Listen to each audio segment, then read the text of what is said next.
And I'm now delighted to welcome two outsiders. It's impossible to describe her because she's got so many things. She's a model, she's an actress, she's a journalist, she's spoken at the US Congress about Chinese human rights abuses. She herself is a dissident. She was a candidate for Miss World Canada, and then she was blocked by the Chinese. There, you've got the whole package right here. Anastasia Lin, welcome to Australia and to Outsiders. Thank you. Now, seriously, your CV, I mean, you know, people would kill for that CV. So let's kick off. Tell us your story. It is fascinating. I was born in China, and I spent the first 13 years there. So that's why I felt like my communist education might be of help for the outsiders to understand China's mentality. Well, when I was little, I was a communist leader. Wow. Well, I guess as big as a Chinese communist youth leader can get in a class. So I did a lot of the indoctrination work for the government. So I organized my classmates to sit together and, show their ideas, talk about their opinions. Of course, there's only one opinion you can really talk about, which is the pro-government one. And I also attacked government's enemy, like Falun Gong, Tibetans, and Uyghurs, and democratic movement activists. So after I came to Canada, it was like, oh, wow, I believed in a lie. But of course, my mom sort of did the job of introducing different kind of news, Hong Kong newspaper that talks about Tiananmen massacre to our home, so that I would actually read them and open my mind to it.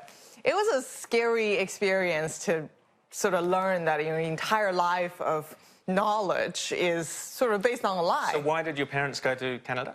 My mom, she was a university professor in China, and she taught Western economics. And she knows that she doesn't want my education to be just political slogans.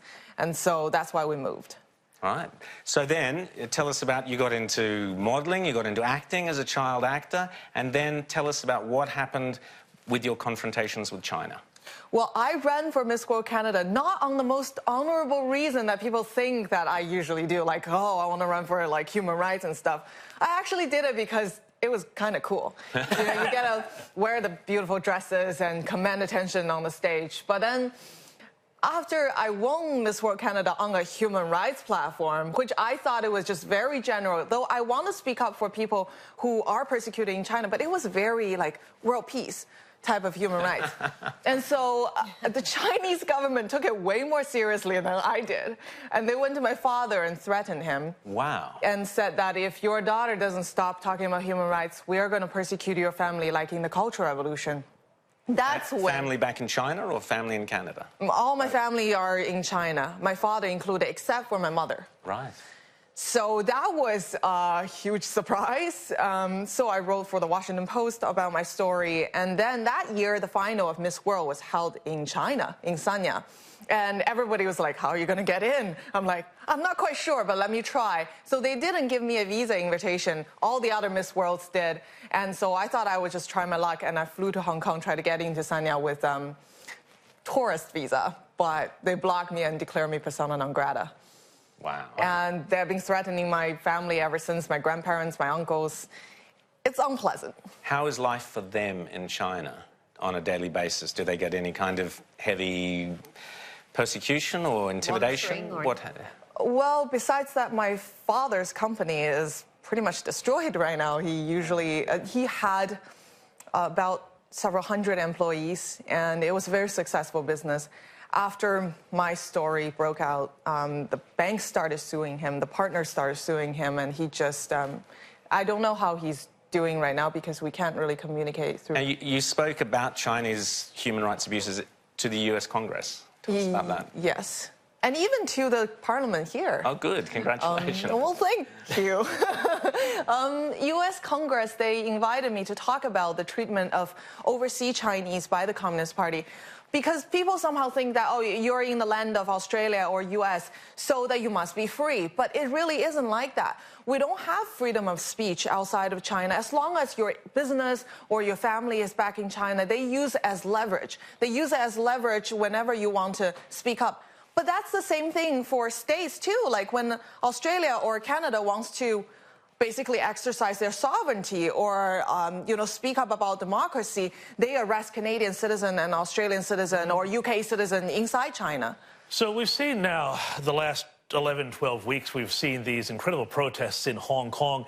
I think that this has started to show people the face of what the Chinese Communist government is all about. One of the things that we've seen, though, in Australia now lately is that Chinese nationalist demonstrators have been taking to the streets to demonstrate against pro-Hong Kong demonstrators.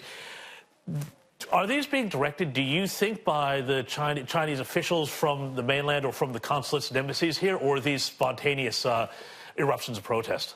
They are not spontaneous, and I can tell everyone on record that they do not represent the idea of the overseas Chinese who wants to live here and have their family and have their business prosperous in Canada or Australia.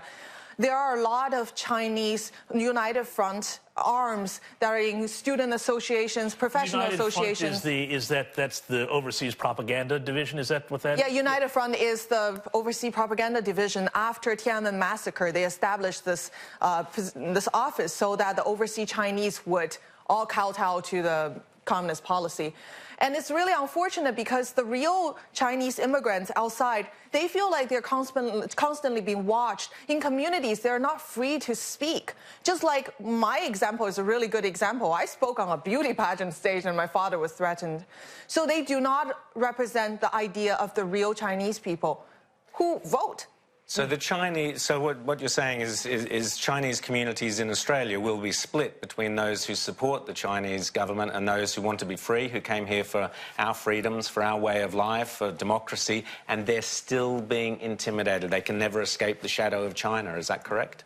Well, yeah, that's why they come here, because the rule of law and because the freedom and because the clean air and the clean food.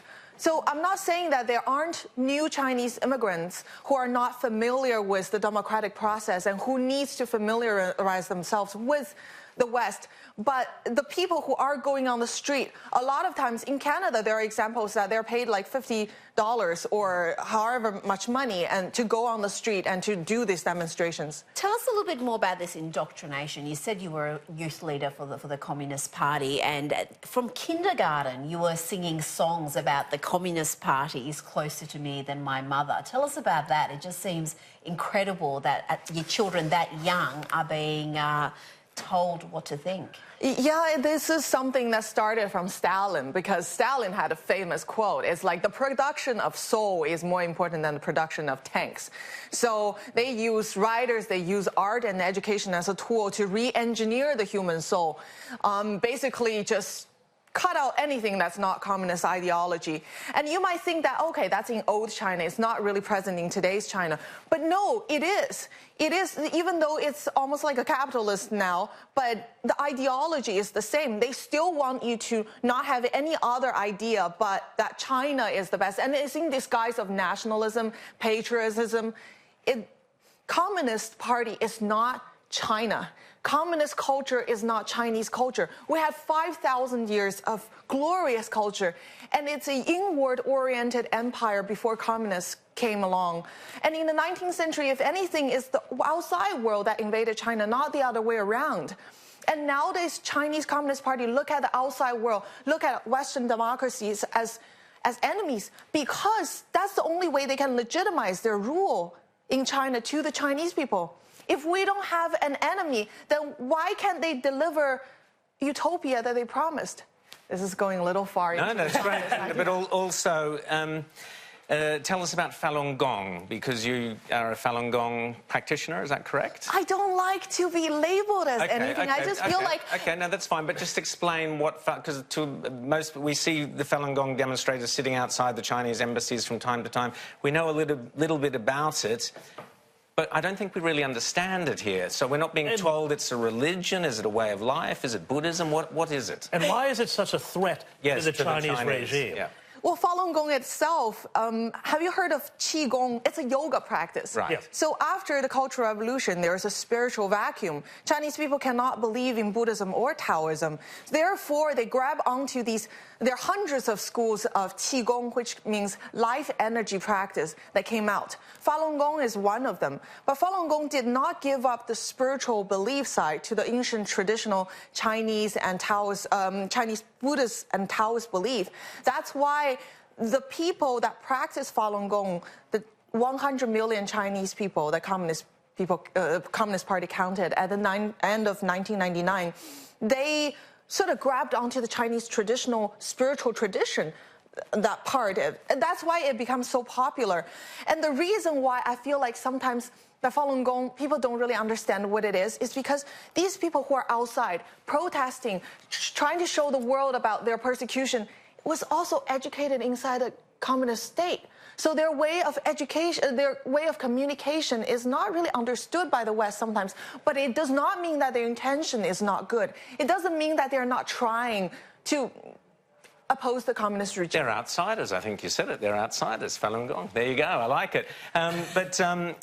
Also, now we've heard these reports, you spoke about it earlier, Anastasia, about Muslim women in parts of China being sterilized, whether this story is true or not, but that's the report. Would that surprise you? No, it doesn't surprise me at all. If you tell me, well, Chinese Christians, Uyghurs, Tibetans, Falun Gong, these people are all being persecuted because they have independent thoughts. Because as soon as they have a belief, religion, or anything that guide them to believe in their own conscience and make decisions for themselves, then every decision they're going to make is going to be in contradiction to the communist ideology. That's why all of them are being persecuted, and that's why Falun Gong and now Uyghur and Christians are an existential threat to the Chinese Communist Party, because it destables the foundation of their rule. It's basically the individual versus the state. So all these minorities believe in individualism, and the state wants to crush, the Chinese state wants to crush individuals. That's right, and that's why the Chinese jail, they torture those Falun Gong practitioners to make them denounce their belief. That's the only thing they have to do to get out of jail. And it's the a re-education camps, would it be similar? How would they be? Yeah, it's similar. It's a psychological reprogramming to make them give up their own conscience. Well, just very quickly, what do you think, I want to bring it back to Australia. We have a big situation here with our universities with these things called Confucius Institutes, and they also exist in the United States. Are these part of basically a Chinese communist Beijing-led propaganda effort to push the Chinese communist line in our universities? And do you think that we should be allowing this sort of thing to be spread in our universities? Yeah, if you want to see a Caucasian man singing songs praising the Communist Party and praising that the great leader Mao will lead us to glory, go to Confucius Institute. Oh, wow. They are a cultural language program they're posed as a cultural language program, but inside they're a direct arm of the Chinese propaganda department, and they're praised for it. They won a soft power award in China for that. And Chinese government give these universities a certain amount of money and provide them with the curriculum. Well, there's no free lunch in the world. And from a communist regime, I'm just sometimes in awe at how naive people can be. But the incentive is there because these institutions, Western institutions, usually are in lacking of fund, right? So when Chinese money come in, they will just take it without thinking twice. Well, Secretary of State Mike Pompeo said the other day, you can sell your soul for a can of soybeans, and that's what he accuses the West of doing.